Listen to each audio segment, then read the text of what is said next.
What's up, folks? My name is Rod, and we're here with Jeff Shipman. Jeff, could you tell me about yourself?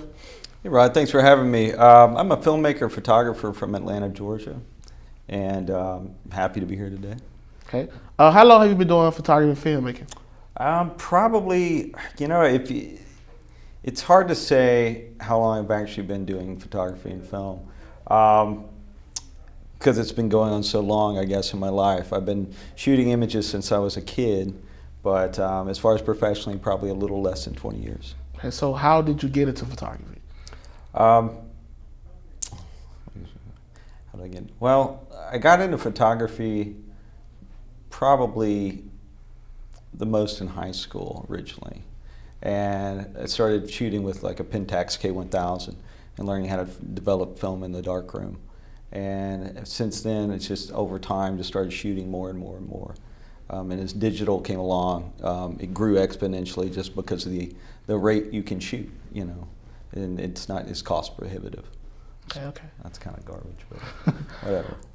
So I did some research, and I noticed that you graduated from Georgia State University, and you got a degree in film. Mm-hmm. What was that experience like? So I graduated from Georgia State. I transferred from art school. I had made a documentary in art school and found that much more satisfying than what I was doing in painting. So when I went to Georgia State, I don't know, it felt more like home. It felt more like what I should be doing. It was a really great program. Really enjoyed the instructors and the environment. Okay. We're gonna get off topic a little bit. Sure. So what do you do in your spare time? Like, what do you like to do? I take pictures. But in my spare time, you know, I really like music a lot. I go to a lot of shows. I go to movies. I really integrated basically my work and my passions into just kind of I guess a sort of art life, so that it feeds itself. Joe Strummer used to say, no input, no output. And so you have to find things that feed the passions that allow you to create. So yeah. Okay. It's kind of a weird thing, but yeah, it's like I really truly am a film fan and am able to enjoy it regardless of what I'm producing or creating separately somehow, and then can integrate that to then help fuel what I make. Okay, so how do you find creativity? You know, I think creativity is something that you have to look for and find through embracing your passions. You know, music feeds my creativity. Going to a museum, seeing art, seeing images, social media in a positive way, Instagram, things like that kind of show a different view, help push me in a different direction sometimes. And so what motivates you every day to keep going, going through with your passion? Sure. Gosh, what does motivate me every day? That's a really good question, Rod. Let me think about that a second. You know, I mean, this may be a bit philosophical, but I'm really motivated. This is going to sound really stupid. I'm really motivated in the mornings by light. Like the color of light I see when I let my dogs out, and the way that the light comes through the trees and hits like the houses, and just seeing that, especially in winter light, is really inspirational and gets my mind thinking about color and just texture early in the morning, and that just kind of gets the wheels going. Yeah, that's kind of bizarre, but it's true. It's how I feel. Okay. Yeah. So as a filmmaker, photographer like myself and you, Yeah, sure. What would you tell an upcomer about that? Like, what would you tell them to do? You know, I think what's important as a filmmaker and as people are learning stuff and they're wanting to get involved and grow in their art, it's really shooting. If that's your passion, if you want to shoot and do photography, just shoot. Shoot a ton. Look at all the photos you shoot. Like, don't just shoot a bunch and pick one you like. Look at everything. Look at it until you know what wasn't right about something and what was right. And back in the old days, well, that's a terrible thing. Back, let me say that again. In analog, what you would do is you would write down each shot, and you would say, oh, this is my f-stop, this is, you know, my exposure. And then you would get the, you know, tear sheet, and you'd look at it, and you'd know what you did. But since you have that all as metadata in say, Lightroom or Darkroom or something that you use to do it, you can look what's wrong with the shot. And so you can verify that information instantly, right? So if you're shooting something and you're not happy, you're like, man, this is kind of out of focus, but it's kind of jittery, or what's going on with it, and you can go, oh, that's my shutter. My shutter's off. Like I was too slow, maybe because of lighting conditions and you want to expose a certain way. But you can grow faster by seeing that result. So shooting more is just, and creating more. If you're doing video, shoot a ton, because then you'll be able to look at it and know, okay, this is what I liked, this is what I didn't like, this is how I can improve these shots. And it inspires you to be better and grow as you go and watch other things and look at stuff that you care about. So Jeff, what was your first camera? Wow, my first camera. My first camera that I remember, and I don't remember, I think it might have been a Canon, but it was an Instamatic. It was a very small, kind of rectangle box that my mom gave me when I was probably 10 years old. And, you know, it was just something to click around with. It was very basic, it was all auto. You know, you couldn't do a whole lot to it other than set, you know, what kind of film you put in it. But the first, you know, what I would call a real camera was my Pentax K1000. And I got that when I was 14. And I still have it, and I still shoot with it today. In fact, I have an adapter even for the 50mm lens, and I'll put that on digital cameras and use it as well because of the unique aspect of the glass. It's pretty cool. Some nice glasses out there. Oh, very much so. Especially the older glass too. It's got this kind of soft kind of feel to it. Yeah, I have this Konica, and it's like really nice with a Promus on it. Oh, nice. It's amazing. Very cool. It's amazing. So what is your editing process like? Well, it's improved a lot over time. I do think I'm more intentional in my photography than I used to be. So I didn't say it right with that. So my editing process has really evolved over time. And when I first started shooting, especially shooting with digital, I had a tendency to, I think I was just really overexcited by having something you could just shoot so much with. And I would go out and shoot like 2,000 photos in like an evening. And I mean, I'd capture a ton of stuff, you know, like an insane amount of stuff. But it becomes laborious, right? So I think I've become more intentional about what I'm shooting, and I think as over time, I know kind of what I'm going to get out of a lot of things. So I, you know, might go out and shoot a couple hundred pictures of something. But like Will Eccleston, the photographer, would say that he only takes one frame of whatever he shoots because he doesn't want to have to sort through and pick what he likes. So it has to be like, that's the one or it's not. That's the difference between shooting on film and digital. Sure, absolutely. But it's something to aspire to, you know, to know that like, okay, I've got it. And also that release of like letting go, that control. I think it's something to kind of look towards. Is something that can, I don't know. It keeps the editing process from being laborious, as I said. Because it's a lot. So I sort through everything, I do my picks, and then I'll create a look for whatever that environment that I feel reinforces the emotional context of those images. Okay. So you've done work for HGTV, New York Times, and a lot of like more popular places. Do you consider that like when you're in that environment, is work considered as fun, or is it just is it like, what do you consider work? Fun or like? You know, this is probably gonna, well, let's see how I can put this. When I am excited about a project, going to work is really not like anything else. It is totally the focus of what you're doing.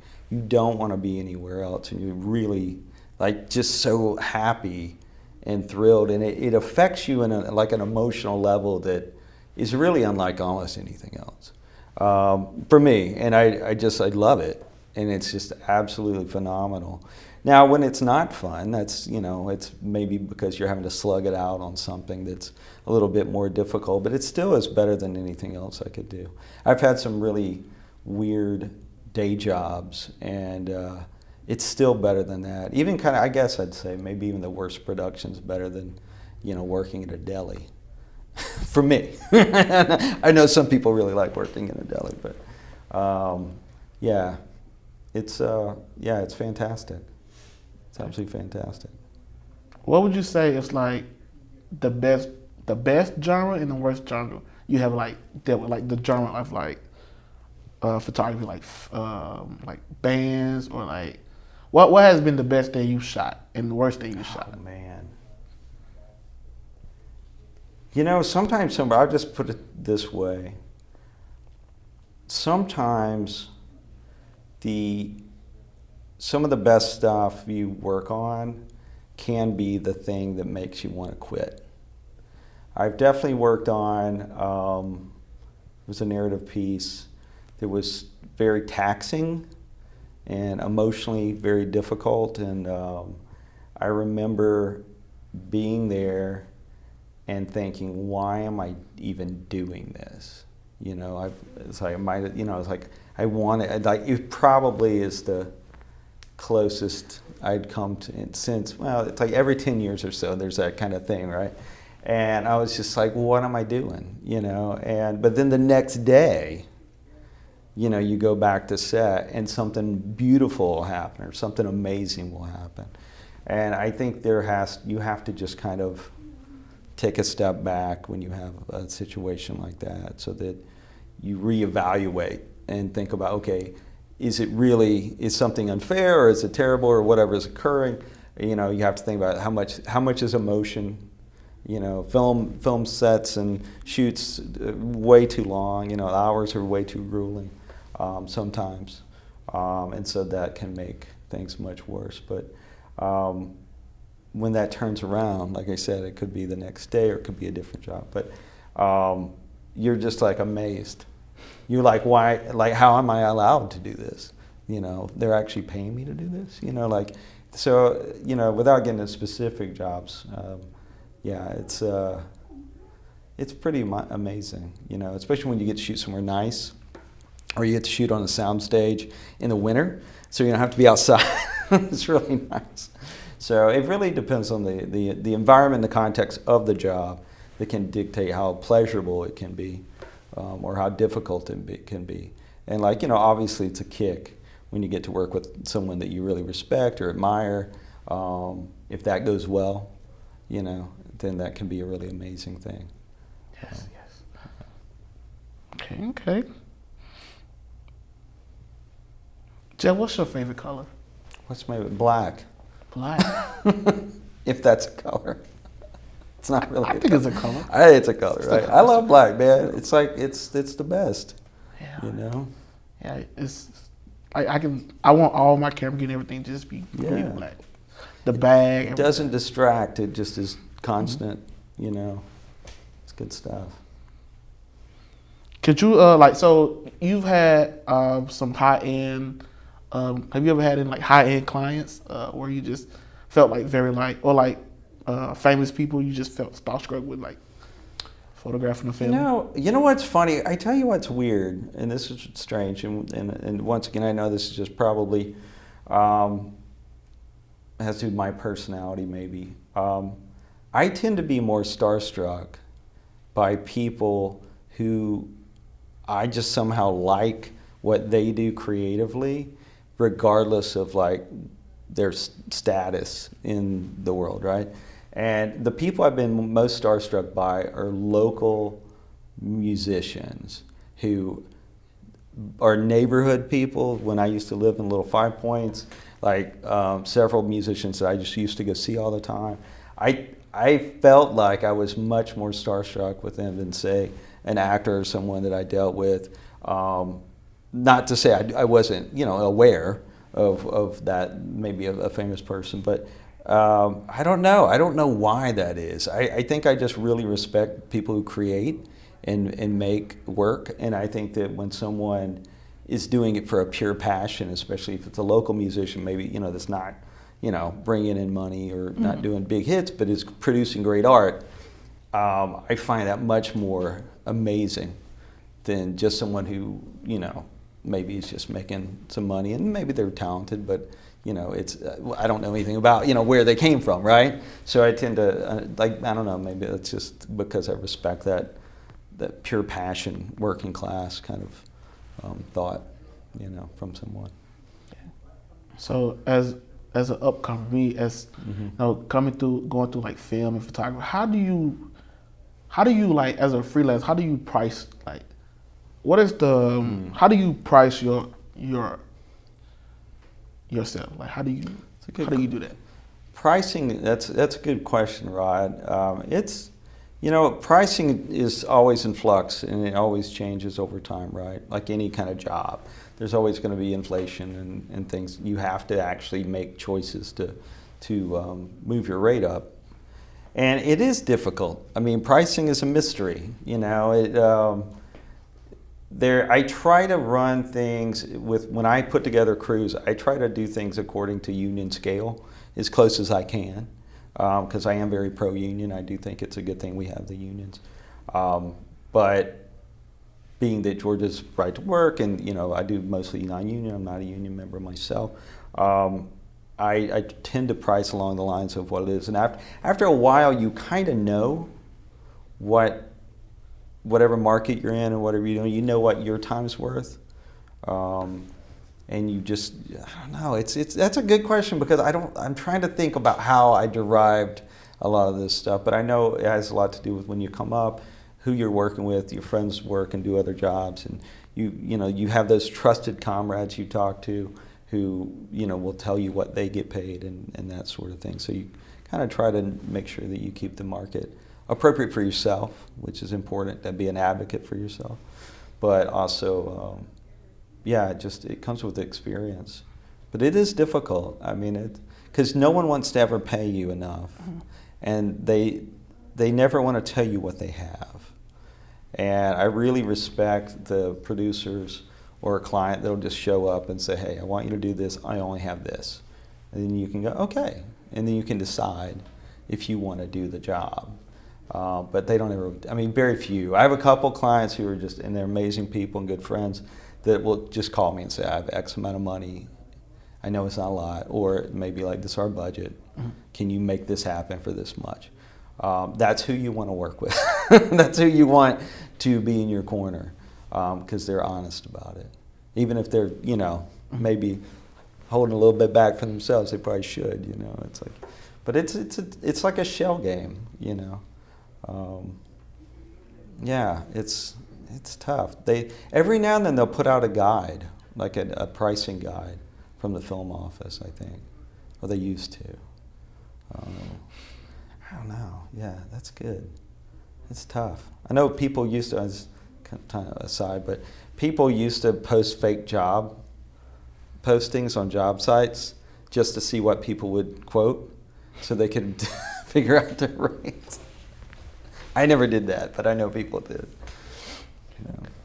Okay, so I have one more question, and that's do you prefer to work like as a freelance? Do you prefer to work like as a group or like by yourself? It's a good question. It depends. Like whether I work as a group, like if I put together a crew or work on a crew, or if I work as a solo artist, it depends on the job. A lot of jobs require support that producers and or companies don't understand, maybe due to just they don't understand maybe production. And a lot of times demands are put on you to do certain things and pull things off by yourself. And that can be tough. But when it comes to, especially photography, I'm totally comfortable doing it by myself. And it's sometimes easier to be, depending on the type of shoot, to be nimble and on the move. I did a shoot once in Boston where I flew in, made contact with my client, or with our subject, did a quick interview, did a walk around. The next morning we shot everything out, and I was on a plane the next day. And it was real in and out, and it was a lot.